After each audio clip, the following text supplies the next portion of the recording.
What's up everyone, Ben here with some more tips and tricks for effectively using your weaponry in Monster Hunter Rise. Today we're going to be covering the Greatsword. The Greatsword is an offensive weapon capable of dealing massive amounts of severing damage with devastating combos and charged strikes. In this video we'll be covering some of the more useful combos and tactics I use to shrek some monsters. Let us know here in chat or on Discord if we missed anything that you think should be in here, or join us live at twitch.tv/badwizardmedia. And as always, if you enjoy the video, please like it and sub to our channel here on YouTube. The first main function of the Greatsword I wanted to mention is its ability to block. Simply hold the RZ button while your weapon is out, and it'll put your Greatsword between you and the enemy and allow you to take some hits at the cost of your weapon's sharpness. This is incredibly useful for when you get caught in the middle of a combo, or when an enemy's charging up and you end up under the hit. However, I would urge you guys to use a combination of dodging and blocking rather than just sticking to the block, as your mobility as a swordsman is going to end up allowing you to get behind the enemy and deal severing damage to parts that'll actually break from it, such as the tail. The other main feature I wanted to cover for the Greatsword is the ability to use charged up slashes either by themselves or in devastating combos where you can chain them together with normal strikes and other charged slashes for increased damage. In order to do a standard charge strike, simply hold down the X button to charge up your overhead strike. This will go from red to a golden white color to indicate your level of charge, and these strikes and combos are best used when the monster is trapped, stunned, or immobilized, as charging and delivering multiple strikes this way will require some time to deliver. The time it takes depends on the sword, as of course as you upgrade your sword, your level of charge will increase, as well as the damage and the amount of knockover power and severing it does. For the next part here, I wanted to cover some of the basic combos that I like to use for dealing damage and maneuvering around your enemies. The first of those basic combos, the forward lunging attack combo, is done by simply pressing the A button 3 times to deliver a strike, a forward charging tackle, and then a wide sweeping strike. This combo is handy for trying to close the distance to the enemy while continuing to deal damage or stack conditions. Second combo is the stationary combo, which can be used as a stationary endless hit combo. So long as you continue the order of this combo correctly, you can stand still and endlessly strike at the enemy. In order to do this, you press the A button to perform a normal strike, after which you hit the A and X buttons together to perform a rising strike. If you follow that up with an additional press of the A button, it'll go back into the first strike that you performed, and an additional press of the A and X button together will allow you to continue this indefinitely. Using the endless chain function in this combo is especially effective when you're trying to stack conditions such as poison, sleep, or one of the blights on the monster, as you can just sit here and strike repeatedly, stacking conditions until either you get hit, the monster moves away, or you end up having to put up your guard. And last but not least of the combos I wanted to cover here is going to be the true charge slash combo. This combo delivers multiple heavy charge strikes in quick succession that will allow you to do devastating amounts of severing damage to the monster wherever you decide to hit him with it. It's worth noting that in this combo, the first strike, the second strike, and the fourth strike can all be charged up for even more damage. However, this will extend the time it takes for you to deliver this combo. And if I were to give you any advice on which one to charge, it would be the final one, as that one's going to deal the most amount of damage, whether it be the Rage Strike or the True Charge Slash that triggers at the end depending on your switch skill, which we'll go over later. It will deal the most damage out of all of the strikes in the combo. In order to use this combo, simply press or hold the X button to either charge or instantly deliver that first overhead strike. Follow it up immediately by an additional push of the X button along with forward on the left stick. You can charge this as well, or you can simply deliver it, but afterward you want to follow it up with a press of the A button for one of the wide sweep attacks. At the end of this attack, your character will stumble a little bit, and you can press or hold the X button to begin charging either the Rage Slash or the True Charge Slash. I find this combo especially useful at the end of a major enemy attack when they're sitting there tired, or when one of your teammates has knocked it over, trapped it, stunned it with the wire bug riding, or just any of the openings where the monster is standing still and cannot fight back. as both accuracy and time to deliver are both issues with this. However, the sheer amount of damage it deals, in my opinion, is worth the amount of time it takes to deliver.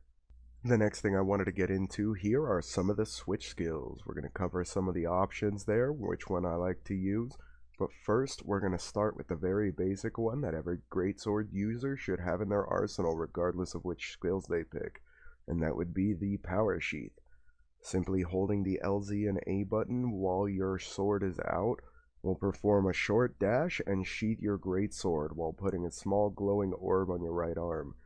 This will allow you to do extra damage the first attack when you unsheath your greatsword. This is especially useful considering the fact that you're going to want to put away your greatsword to maneuver most of the time, and that short dash allows you to close in with the enemy. You can take some damage, and you'll have some resistance to getting staggered or flinched while your greatsword is acting as that defensive shield. It's for that reason why I prefer the guard tackle over the tackle, but you guys let me know what you prefer in the comments. The third switch skill to go over is the Rage Slash versus the True Charge Slash. Difference between these two can seem somewhat insignificant, but in practice is actually very significant. The True Charge Slash is the standard one that it comes with, and allows you at the end of one of your heavy hit combos to perform what it calls a True Charge Slash. As you may have noticed, one of the combos I showed you earlier is actually named after this. However, depending on which switch skill here you pick, that's going to be the attack you deliver at the end of that combo, either the True Charge Slash or the Rage Slash. The difference between the two is the True Charge Slash will perform 2 strikes, and it's kind of hard to aim both of them. Like, if they're not right in front of you as you're charging, if they move away as you're charging, you're most likely going to miss. However, if you can manage to hit with this attack, with both parts of it, you're going to do devastating amounts of damage. On the other end, we have the Rage Slash, which is pretty much the same thing, but it only delivers 1 heavy strike. This heavy strike will technically do slightly less damage. However, you're more likely to hit with it, as if you change the direction of the left control stick right before delivering the strike, it will actually turn your character to perform that strike at the angle you pointed at. This is especially useful, and it's the switch skill I prefer here, because those monsters aren't always just going to sit still while you're beating on them. You're going to have to get a pretty good opening in order to deliver the actual True Charge Slash without missing with the whole combo, whereas the Rage Slash allows you to be a little more versatile with that. The last of the switch skills to talk about is the Hunting Edge versus Adamant Charge Slash. Both of these skills are useful in my opinion, and it really is just a matter of preference. The Hunting Edge allows you to leap in the air by pressing the ZLX button at the cost of 2 wire bugs. If you connect with an attack on that, if you hit either the X or the ZR button in mid-air, you can do a strong charged attack at the end of it. This is useful for hopping over certain enemies, if they're throwing fire at you, jump over it and just smack them in the face with your greatsword or something. I like this one just because it can lead to a few more mid-air combos, and I'm a big fan of hitting people in mid-air. The other choice for the third switch skill here is the Adamant Charge Slash. This is a technique that uses the wire bug to dash forward and deliver a strong charge slash, allowing you to withstand knockdown attacks and hardening your body as you dash forth. It's worth noting that you're not going to be able to soak every single kind of attack while you're dashing forward, but for the most part, if the enemy's charging you, if they're throwing out some sort of horrible AoE fire burst or something, you should be able to just power your way through, resist the flinch and some of the damage, and deliver a strong charge slash that allows you to go into whatever type of slash you have equipped into slot number 2. I don't really think you can go wrong with choosing either one of these switch skills. If you go online and look it up, you'll probably find some of the more hardcore people who are greatsword users telling you Adamant Charge Slash. In my opinion, it depends on your build. If you're more defensive, if you have the ability to take hits, if you rely more on powering through the enemy and smashing them with your sword, do the Adamant Charge Slash. If you're less defensive, more offensive oriented, say like you only go for poison stack or you only go for high affinity builds, you're going to probably want Hunting Edge, but Adamant Charge Slash is really not a bad option for it either. If I was pressed and had to pick one that I really thought was my favorite, it'd probably be the Adamant Charge Slash, but hey, that's just a matter of preference.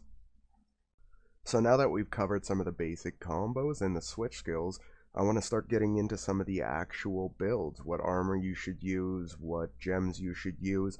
We're only going to do a couple builds here, but they're just examples, guys. Get creative, read the skills on the armor sets, the set bonuses, mix and match, do what you can. These are just some of the builds that I've found in my experience that have been quite effective and useful. The first setup I wanted to talk about here is a very popular one that I've seen online, tried out myself, and I've seen it be quite effective. It revolves around the Greatsword, which normally has a very high damage output, normally has a negative affinity. This particular build will help you get your affinity, which is your critical hit chance, up to around 90%. The first piece of gear you're going to need for this build is quite obviously the Greatsword. Relatively easy to get, might have to farm a few Tigrexes to get it, but you unlock it pretty soon. It's not that high level of a sword yet, but increasing it to its final level can require you to be HR 7. At its highest level, it'll have a devastating amount of damage, but it will also have a minus 9% affinity. For those of you who don't know, affinity dictates your critical hit chance, so obviously this minus 9% is somewhat detrimental, and is probably the reason why it has such a high damage output. However, with the use of some of the armor pieces and gems I'm going to be describing in a minute, we're going to not only mitigate that minus 9%, but increase it to around a 90% crit rate. The next major part of this build is obviously the armor that you use.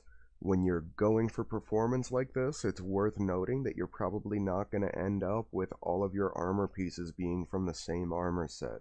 When you're overlapping the skills to try to get the best performance, you're most likely to be mixing and matching, so you're going to end up with a bunch of different pieces that work together with their skills. For example, just looking at this build alone, you can see there is pretty much 5 different pieces of armor from 5 different sets that actually stacked similar skills. For example, the Kaiser Crown, which comes with a 1-star gem slot, allows you to stack the critical eye skill to level 3 and the critical boost skill to level 1. We'll get into what those skills actually do in a minute here. The chest piece is the Vake Mail, which comes with a level 3, level 2, and level 1 gem slot. There's no skills on that, but the gem slots alone are pretty well worth it, because not every high tier gear is going to come with a level 3. The Rathalos Bracers come with a level 2 gem slot and the attack boost level 2 skill. The Barioth Coil is going to come with a level 1 gem slot, level 1 critical draw, and level 2 critical eye. The Ingot Greaves, which is the boot, comes with a 1-star gem slot, the attack boost level 2 skill, and the critical eye skill level 2. In addition, if you have the talisman that can do it, or a talisman that can have a gem slot in it that allows you to put it, you're going to want to stack the focus skill as well. In addition to getting the right set of armor to stack the skills you need, you can always supplement them if they're not quite good enough with gems. For example, on this build, I have a level 1 Brace Jewel, 3 level 1 Steadfast Jewels, 3 level 2 Tenderizer Jewels, and 1 level 2 Critical Jewel. A big part of the reason why we pick the armor sets that we do in these type of builds is not only for the skills they provide, but the gem slots they have open for you to stack those skills even higher. At the end of all of these, when you've stacked up your gems and armor together, you've got your weapon good to go, you followed all these steps I've told you, your total stack of skills at this moment should be Critical Eye level 7, Attack Boost level 4, Weakness Exploit level 3, Critical Boost level 2, Critical Draw level 1, Flinch Free level 1, Stun Resist level 3, and Focus either level 1 or 2 depending on what you use the gem slot for. Now you might be saying, like, Ben, you can tell me the name of all these skills, I still have no idea what you're talking about. Well, to go down the list from the start, we would first have the Critical Eye skill, which increases your affinity rating. At level 1 it's plus 5%, at level 2 it's plus 10%, and it goes forward and forward until level 7 where it gets to around 40%. This is going to give you a plus 40% critical hit rate just by itself. Next, we have the attack boost skill. This skill at level 1 will give you an attack of plus 3, but once you get it to at least a plus 4, it starts dealing in percentages and gives a bonus as a flat number. For example, where we stack the skill 2, which is level 4, it has a plus 5% attack with a plus 7 bonus. Next, we have the weakness exploit skill. This can be stacked up to level 3, and at its very basic level 1, it allows you to have an increased plus 15% affinity when you're hitting a monster's weak spot. The level we're stacking it at level 3, if you hit a weak spot, you have a plus 50% increased affinity. Next up, we have the critical boost skill at level 2. The critical boost skill increases the damage done by your critical hits by a percentage based on the level that you have your skill at. For us, at critical boost level 2, that's going to increase the damage dealt by critical hits by 35%. After that, we have the critical draw skill. This skill is what we're going to be using in order to counteract that minus 9% affinity that's standard to the weapon. This skill increases affinity for a short time after performing a draw attack. This does not include Silkbind attacks. However, the Silkbind attack that I told you about earlier that can increase the damage output of your draw attack can be stacked on top of this. Here at level 1, we get a 10% boost to affinity for a short time during that draw attack and slightly afterward.